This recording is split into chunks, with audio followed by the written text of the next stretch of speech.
নমস্কার বন্ধুরা, welcome to ভবানীস রান্নাঘর। আজকে নিয়ে এসেছি একটি নতুন ইউনিক রেসিপি। আজকে এনেছি কুমড়ো ভাপা কলা পাতা দিয়ে।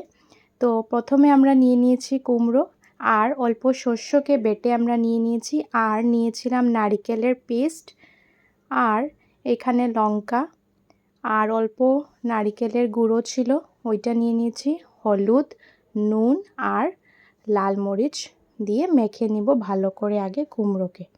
এখানে আমরা প্যান নিয়ে নিয়েছি, প্যানের মধ্যে দিয়ে দিয়েছি কলা পাতা।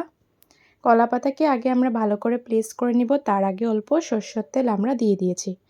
তারপর এইভাবে আমরা কলা পাতাকে ভালো করে প্লেস করে নিব, আর আমরা যা যা জিনিস দিয়েছিলাম সব দিয়ে ভালো করে এখানে আমরা মেখে নিব। মাখার পর এইভাবে করে আমরা প্যানের মধ্যে দিয়ে দিব, দেওয়ার পর আমরা কলা পাতা দিয়ে ভালো করে ঢেকে দিয়ে দিব। ভিডিওটা ভালো লাগলে অবশ্যই লাইক করে যাবেন, আর নতুন আসলে চ্যানেলটাকে অবশ্যই সাবস্ক্রাইব করবেন।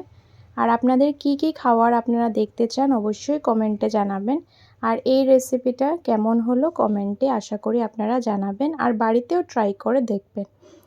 আর তারপর আমরা 5 থেকে 7 মিনিট এইভাবে করে ঢাকা দিয়ে রেখে দিয়েছিলাম। তারপর আমরা কলা পাতাকে উঠিয়ে অল্প নাড়িয়ে নিব। আমরা অল্প দেখে নিব ভালো করে সিদ্ধ হয়েছে কিনা। এই রেসিপিটা একদম সিম্পল আর অনেক তাড়াতাড়ি বনে যায়। লাস্টে অল্প ঘি দিয়ে দিবেন, তাহলে টেস্টটা অনেক বেশি ভালো আসে। 10 থেকে 12 মিনিটে এই রেসিপিটা রেডি হয়ে যায়। যখন আমরা দেখে নিলাম আমাদের কুমড়োগুলো ভালো করে হয়ে গেছে, আমরা নামিয়ে নিয়েছি। ভিডিওটা দেখার জন্য অসংখ্য ধন্যবাদ।